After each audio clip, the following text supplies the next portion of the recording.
What is up, guys, and welcome to the start of Season 3 of F1 2020 Career Mode, my team.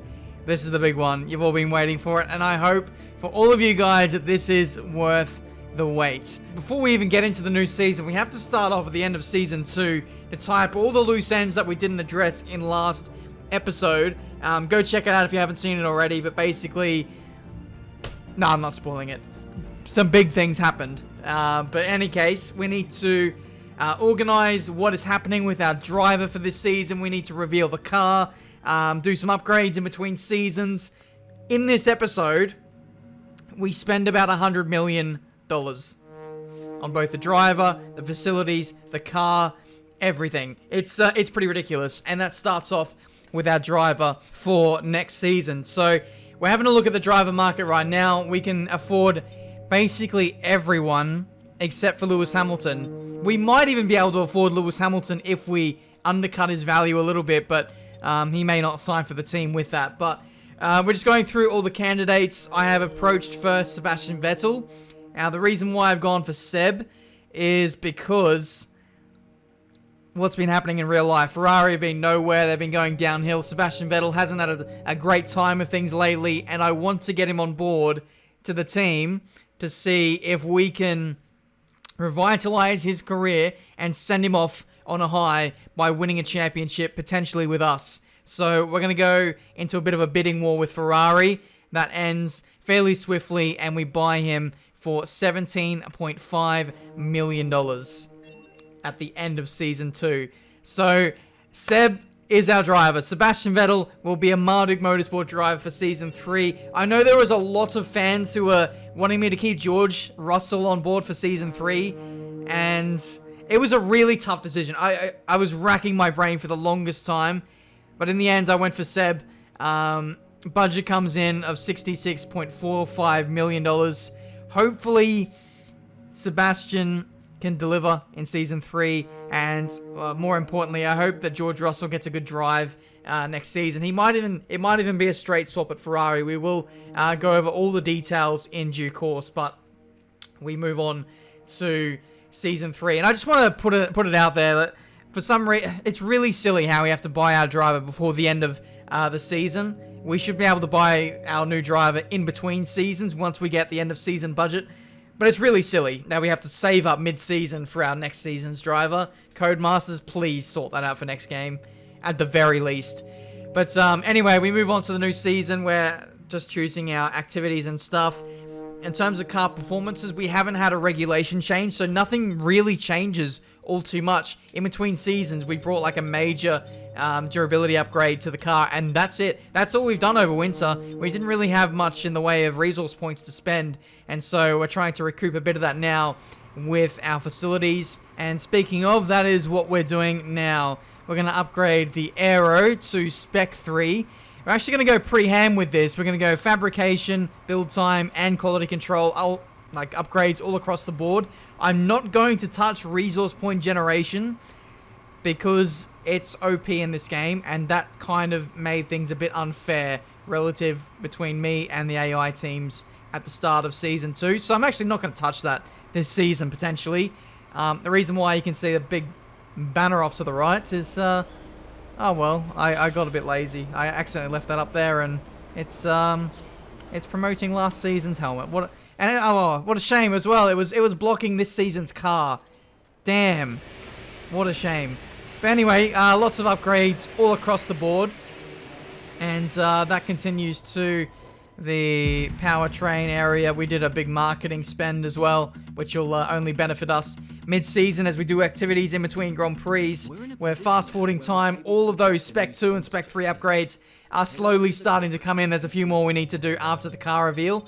But now that we're ACCLAIM level 20, that happened in between seasons by winning the Constructors, spoiler alert, we can now bring on a fourth sponsor, and this is going to be Charge, who will give us a $720,000 goal bonus for getting a 1-2 and fastest lap over the course of a race weekend. I think that's actually pretty achievable.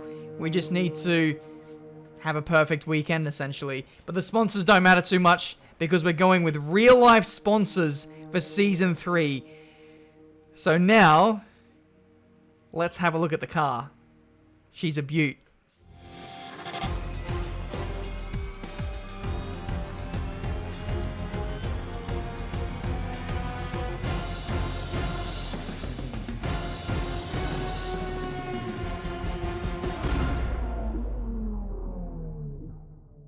And there she is. That is the challenger that is going to be contesting Season 3 of F1 2020 My Team. As you can see, we've got Monster Energy as the title sponsor for this season. Also sponsored by Cadbury. Shout out to Cadbury Buttons for producing the most delicious items of confectionery I've ever tasted. Hashtag not sponsored. TMDK is also on board for this season. They are the team owner's own personal clothing brand. Very bougie, very highly sought after. I've personally heard that Off-White are shaking in their boots because there's a new clothing brand in town. And in terms of other sponsors, we've got Logitech on board, and you know, passive sponsors like Pirelli and Ferrari, as were on the car last season. So yeah, it's a pretty good looking car. I think it's the best one we've got so far. It's head and shoulders better looking than last season's car. It just flows a lot better. And I just feel like it looks a whole lot more realistic having actual real life sponsors on the car. So let me know what you think down in the comments. I think it looks absolutely phenomenal. What's also phenomenal is my 99 rated teammate, Sebastian Vettel. He is maxed out in terms of all stats apart from awareness, which is on like 96, which is crazy. But that will go down after the second race because we've got some boosters added to his stats anyway. But we go through the field, and the lineup at all teams is relatively unchanged until you get to George Russell, who is a free agent for Season 3. So I thought for sure some other highly rated team, like a Mercedes or a Ferrari at the very least, Red Bull, would have picked him up after seeing his efforts, like helping me win the Constructors last season.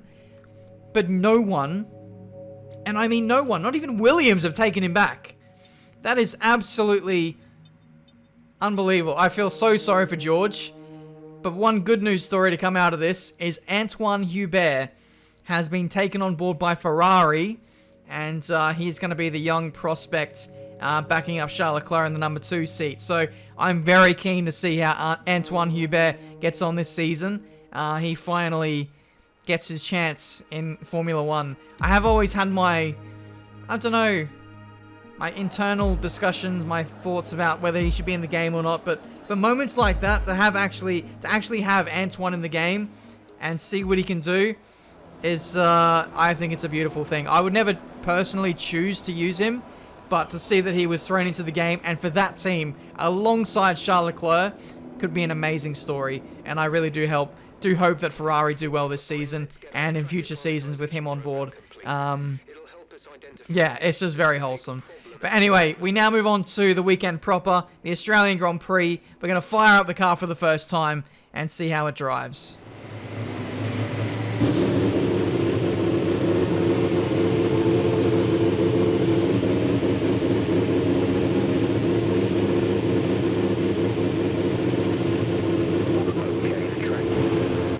Here we go then. First laps in anger in our new car. I say that in brackets. You can't see that. Like it's supposed to be a new car, but really, it's last season's car. It's the same spec car that we left Abu Dhabi with, that we won the championship in. Most of the time in Formula 1, if you're not moving forward, you're going backwards. But that's actually not the case. We did do a durability upgrade in the winter. We didn't have much in the way of resource points to spend. We didn't get a big bonus of points, which I actually like, by the way, because we get a stupid amount of resource points over the course of the season anyway. There's no need to make things extra crazy, because that could elongate the gap between us and the rest of the field anyway. But the car drove all right. Actually, a bit of understeer. The car kind of felt worse than what it did in Abu Dhabi, if I'm going to be brutally honest. I did answer some questions from Will Buxton a little differently. I hope that hasn't affected the facilities or the car handling or anything, but the car did feel slightly worse in terms of raw lap time. We still topped out the session, so there's no cause for panic, but it did feel weird. That's all I'm going to say. It's time for quali.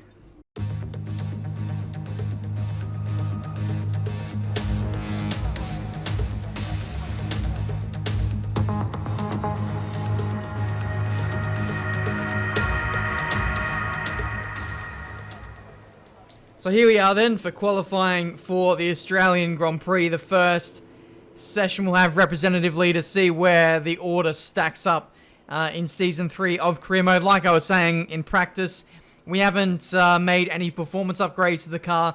There have been some teams who have progressed ever so slightly in the winter.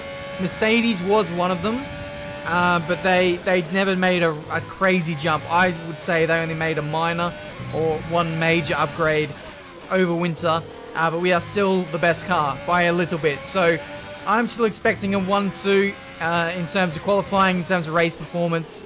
And so the aim here is again to win in Melbourne and hopefully win my home Grand Prix. I've not done that before on this game, so that would be absolutely lovely. We complete our first lap and it puts us P11 in the standings, which is well, that's a little bit concerning considering Sebastian Vettel, my teammate, my equal, is provisional pole position at the moment, and I've just done a spinala. So that's well, that's great. So I was pushing on for a second lap. I didn't do a great first lap, as you can see, and we just got on the curb there, got on the power a little bit too quickly, and carried too much speed, and that was all she wrote for that second lap. But thankfully, we have time to do a second lap. You can see it's very close. Very, very close in, like, the midfield.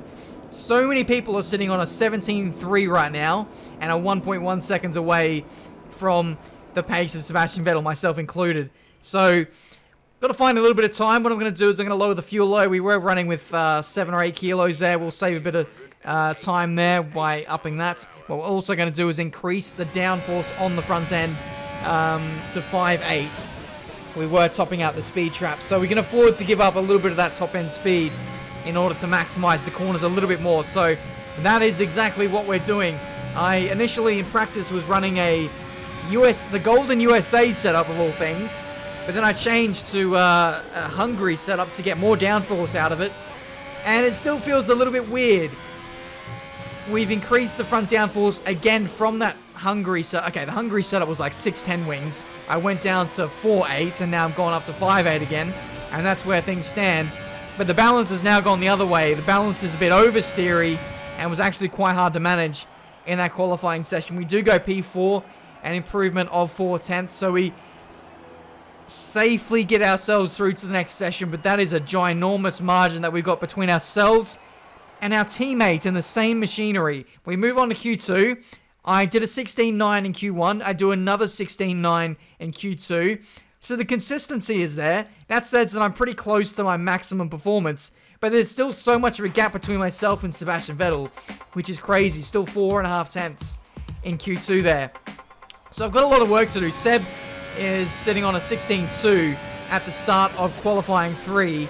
And so I've got to find, that extra 3 or 4 tenths to be in the ballpark of being able to overtake my teammates. So I've got it all to do in this final part of qualifying, and I used I used 2 sets of softs in Q1, could only do 1 run in Q2, and then for this final part of qualifying, again, I only have 1 new set of soft compound tires to utilize, and we're doing that at the end of the session. So pressure is on in this Australian Grand Prix right from the outset. We've been on the back foot, and it's Sebastian who's been forcing our hand a little bit. Well, it's not his fault. It's just been me not getting the lap times out early, and it's putting myself under pressure as we go up to the line. We go P6 initially. It stays P6 as we cross the line. But even though we put in a PB of the entire weekend at 16.8, that's 1/10 better than what we managed in the first 2 qualifying sessions, it's still not good enough. We move backwards in Q3. We're now qualified by Charles Leclerc and Daniel Ricciardo in inferior machinery, which is unacceptable. The gap to Seb was 5/10. 5/10 is a big margin in the same car. So it seems we've either got a setup issue, we've got an AI qualifying glitch issue, or both. I don't know. To be honest as well, I don't feel 100% comfortable in this car. The balance, I'm constantly chasing it and it doesn't quite feel right. Hopefully in the race, things will be okay. No more testing, no more practice. This is the real deal. And it's make or break here at Albert Park, home of the Australian Grand Prix since 1996. And home to round one of this year's Formula One World Championship. A new season then, a clean slate where anything could happen. Anthony Davidson is with me today as we get another year of Formula One underway. We're into those tense few minutes before the first race then.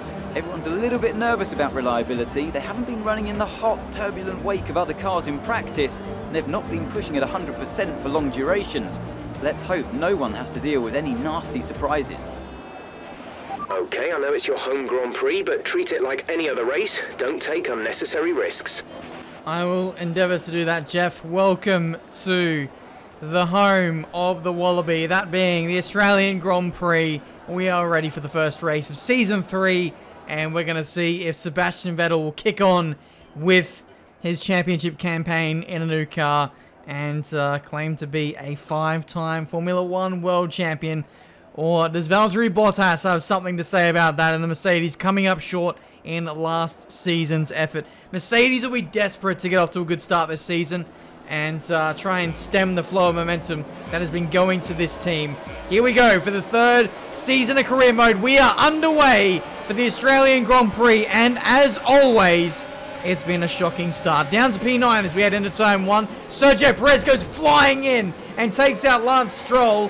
One or if not both of the racing points will have damage from that. That promotes me back up into my starting position of P6, which has been absolutely crazy. Very tumultuous, if that's even a word, start to this race. We go up and down like a yo-yo, and now we are back on the attack once again with Charles Leclerc in our crosshairs just up the road as we lose the back end out of the final corner. The rear tyre is already dying off at the end of the first lap. I've been harping on about this in many career mode episodes as of late. The deeper you get into career mode, the easier it is to get yourself in trouble with tyre issues, specifically when it comes to tyre temperatures.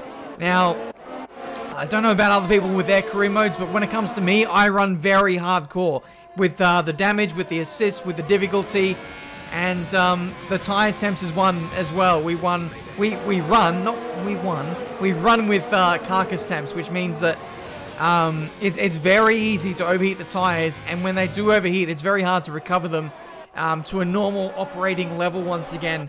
And it's a compounding issue. The faster the car gets, the more upgrades you put on the car, the faster you can go through corners, and the higher the loads, the higher the temperatures and stress that goes through these Pirelli tyres, meaning that it's harder to compete with the AI because they, for some reason, don't experience the same issues. Now, I'm running the lowest tyre pressures that I can. I'm not even running max downforce. Australia isn't a high tyre temperature kind of circuit. This is, I don't know, autumn? No, it's not autumn. I've got my season mixed up. It is autumn in Melbourne at this current time. So it's not overly hot. It's not Hungary. It's not one of those circuits where you really struggle for tyre temps, yet we're experiencing it here. So it's quite scary actually to see that we're struggling this much. But we come to the end of our first stint now for this incoming set of tyres. We are going to go to the hards and see these out to the end of the Grand Prix. We are coming in a lap or two early, and we're going for the undercut because the softs were just absolutely dying. They were oversteering everywhere, and the balance was just all over the place. So hopefully this will recover our race a little bit. As you can see, back to the leaders on the end of their stint. You can see Sebastian Vettel is losing touch with Valtteri Bottas, the leader of this race, and is actually about to be overtaken by Daniel Ricciardo. So it looks like maybe this car isn't, I don't know, feeling very happy on the softer compound. But we move on to the hards, and for this incoming stint, I've lowered the front wing to 4.8. And that's just to sway the balance back into understeer. It may mean that we're slightly slower, at least in the initial stages of this stint, but when we get towards the end of the Grand Prix, once the rear tyres haven't worn out as much, I think the overall balance of things will be a lot better, and will be faster at the end of the Grand Prix compared to if we would have stuck it out on 5-8 wings. But I guess we'll wait and see. This is a long strategy play here to hopefully get some positions maybe towards the end of the race, and with better tyre wear and a better behaving car potentially. But for the time being, we're going to have to put up with a bit of understeer, as the hard will give us a bit of that anyway, switching from the soft. But anyway, we're on the attack now. We've got past Charles Leclerc. We managed to get the undercut on him, and now we go all the way around the outside into turn 3. Move done into P11. Effectively in this race now, we are in P5 as we get the move done on the replay. Bit of a squeeze there on Charles Leclerc. Maybe I could have left him a little bit more space. We see the replay. This will be very telling here at turn 3. Charles kind of moves over on us there a little bit right at the apex, but in all fairness, I didn't leave him enough space. It was right on the limit. Thankfully, no damage done to either driver, and we can just press on as if it is a racing incident, which is exactly what we're going to do in this Australian Grand Prix. P11 on lap 11, and we're going to see if we can dispatch of Nicholas Latifi in the Haas. Someone on Twitter actually said it was weird seeing Nicholas Latifi in Williams for the real life Belgian Grand Prix last weekend, because he's so used to seeing Latifi and Haas in my career mode. That's pretty funny. That's I do get that sometimes as well. I get used to a particular driver being somewhere in one of my videos, and then yeah, it's weird seeing things go back to real life sometimes.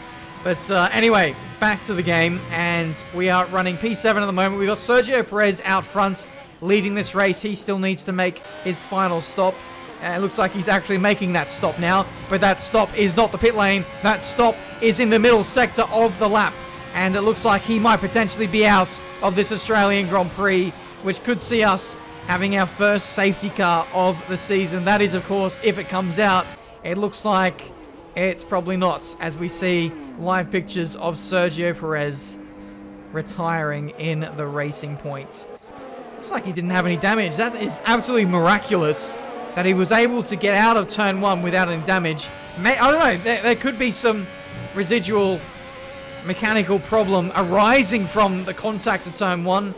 I'd imagine there'd be a sizable thump that would have went through the internal electronics, and maybe that's just had a knock-on effect for the rest of the car. Who knows? At this point, I'm just speculating. But anyway, we cut back to the action. This is Daniel Ricciardo trying to fend off Lewis Hamilton in this Australian Grand Prix. This is for a podium. Daniel Ricciardo would love nothing more to get a podium at the Australian Grand Prix. Do you remember back to 2014 in the Red Bull, when he got disqualified after finishing on the podium for that fuel flow issue? Since then, I don't think he's been back on the podium. The Australian Grand Prix for Australians is cursed. Has anyone ever won the Australian Grand Prix? Certainly not at Albert Park, they haven't. But we're going to try and buck that trend, but it looks like that trend is going to continue today. I don't think we're going to win the race. Sebastian is looking very quick, as is Valtteri Bottas, who is leading this race, mind you, but is getting reeled in by Sebastian Vettel, actually. You might have remembered Seb was actually on the brink of getting overtaken by Ricciardo. The tides have now turned, and I feel like the Marduk Motorsport car is a lot more comfortable on the hard compounded tyre. So life is looking pretty good at this stage. But lap 21, I'm trying to get in the DRS of Lewis Hamilton up the road. We've just done that, but it's been a real grind up until this point. We haven't been able to get DRS on the start-finish straight. This is actually the first time all race we've managed to do so, and this is the crucial DRS zone to get, because you also get DRS for the run into turn 3. So that is 2 straights of DRS, which enables us to cruise onto the back of Lewis Hamilton. And now we're going to see if we can fight this guy for P4 in this race. We lose the back end there, actually getting caught up on the curb. Not a back end loss, and not a balance issue per se. That was me flying in a little bit too hard, too deep, and there's no grip on the curb there, and that nearly spits us into the inside barrier and out of the Grand Prix. But thankfully, I kind of saw that coming. I actually preempted that back-end loss a little bit, and we were able to save that, thankfully. And it is P5 still against our name in this Australian Grand Prix. So a bit of momentum loss there. We'll need to regain that. Thankfully, we are still in the DRS of Lewis Hamilton on that start-finish straight. This is the battle I'm alluding to. Sebastian catching up to Valtteri in the Mercedes. The tides have turned, and the Marduk Motorsport car is back on the pace here for the back end of this race. So I don't know where we stand in terms of tyre wear upgrades, but honestly, I feel like we're probably level pegging with those around us now. We haven't done tyre wear upgrades in a long time, so it's probably just a case of our car being better suited to the hard, and the longer this race goes on, the better we fare maybe.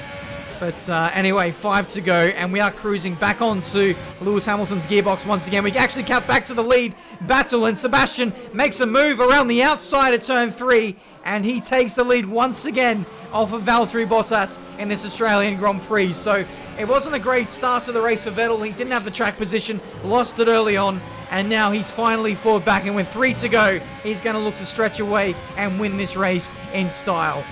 But for us, though, we're having to go at Hamilton in turn 3. We've been inspired by our teammate, not quite making the move stick there for us. We're going to have to bide our time and have another go into turn 3. This seems to be our best attacking opportunity. We don't seem to be fast enough everywhere else around the track. That downforce that we've taken off has meant that we're a little bit slower in other sections of the circuit as we make contact at turn 3. Very lucky to actually not lose the wing there, as Sebastian is flying in this race. New fastest lap for him at 1 minute 20.5. We're like a second slower than that, which is crazy. More than a second, maybe a second and a half slower than that, which is mad. We do get the DRS on the slipstream, which gives us a purple first sector. You can see the ebbs and flows of the gap between myself and Hamilton over the course of the lap, and Hamilton has the edge in the third sector. Middle sector is about so-so, but it's the dirty air that's really keeping me at arm's reach. We do have a nice run through turn 1 and 2. We're in the slipstream. We might go for a move here down into turn 3. This time, let's see if we can pull it off, shall we? Up the inside, and we are onto, not the podium, not quite, but 4th place in this Australian Grand Prix. A couple of back-end losses there at the exit of turn 3, but we are through now, and we have a clear shot at Daniel Ricciardo for the podium in this race here in Melbourne. You can see a bit of a desperado move there. Lost the back end twice. Just the eagerness to get back on the power. But we got the move done, and now we have Ricciardo to ourselves. It was very hard to shake that stranglehold because Hamilton had DRS always off of Ricciardo. But now I've got a clear shot at Ricciardo, and he doesn't have slipstream or DRS on anyone else. So this move should actually be easier than the one on Hamilton, and we're only going to have 1 lap to do it as we head on to the last lap of the Australian Grand Prix. Vettel sets a fastest lap with a 1 minute 20.1, absolutely flying in this Australian Grand Prix. We're going to see if we can get ourselves on the podium and join our teammate there. Up the inside into turn 3. Move is done. It is done now. On the podium, left a lot more space than what we did to Lewis Hamilton. We learned a little bit from that overtaking move, and we went in with a little bit more of a calm mind, and that is job done. Signed, sealed, and delivered for Marduk Motorsport. We cut to the action at the lead of the race. Sebastian is going to come across the line and win on debut for Marduk Motorsport. Seb is back to winning ways, and I tell you what, life is good here at the team. We make that a double podium. Not quite the win, but a nice recovery nonetheless after the balance issues we've been having all weekend. I will take 15 points. We've witnessed some great battles on the streets of Melbourne today, and they've taken a fantastic win. What do you think it was, Ant, that gave them the edge over the competition today? Well, they certainly stood out as a drive with tons of confidence on the track. I think their ability to keep their cool, even during some of the more hectic parts of the race, meant they were able to capitalise on the mistakes of other drivers, giving them the opportunity to make their way to the top spot with ease. A show-stopping performance from the 3 drivers approaching the podium right now. It's been an interesting Grand Prix, that's for sure. So there we go then. First race, first blood goes to Sebastian Vettel. He wins the Australian Grand Prix. I feel like he's won here a lot of times before, so he seems to be maybe a bit of a specialist around this place. He starts off in style and is our new championship leader in this season of career mode for my team. With that, I think we will shoot to the lead of the Constructors standing, so a great start to the season. A much better start than what we did in Season 2. However, this could be an entirely new dynamic altogether, with the other teams looking to chase us down throughout this season of career mode. We have no performance upgrades on the car from winter, and we have none on the way. That might be something we target in the next episode of career mode. You'll have to let me know down in the comments.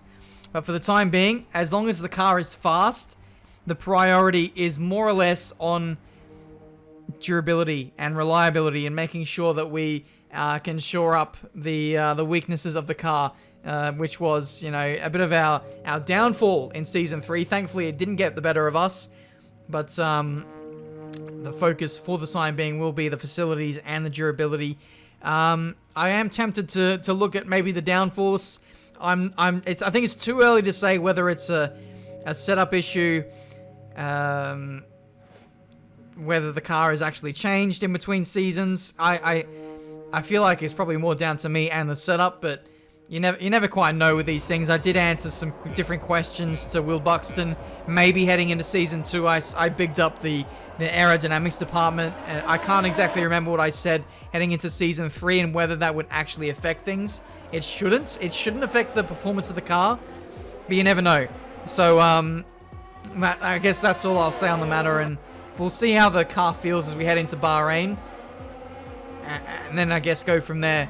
But, speaking of Bahrain, that should be a good circuit for us. We have a really good platform to build upon. We have great straight line speed, the Ferrari power unit working wonders, and I look forward to seeing what this package can deliver over the course of this 22 race season. But guys, that has been this episode for today. Leave a like if you enjoyed, subscribe to the channel if you're new to see plenty more racing game content. The videos over the next few days might be a little bit scarce here and there, as I've got a commitment which I actually can't tell you about yet, but once I can tell you, it will make sense. That's why there has been some gaps here and there. But once I'm back and over and done with it, then we should be able to see regular career mode content on the channel once again. I do apologize, but I'm literally doing the best job I can. Hopefully that's good enough for you guys. Anyway, thank you so much for watching. Really good recovery. I really had to work hard to get back past Daniel Ricciardo, past Charles Leclerc, and then overtake Lewis Hamilton as well. That was a mighty tall order. That Renault, by the way, is looking quite fast. You know, we weren't too far away from, you know, Bottas and Vettel's positions at the end there. Just goes to show how consistent everyone is. It's pretty crazy. So we've got a lot of work to do. We can't afford to slide backwards, not for too long. So I'm sure the performance upgrades will come piling on in due course. But with that said, that's it from me today. Thank you so much for watching. Until the next one, I'll see you next time.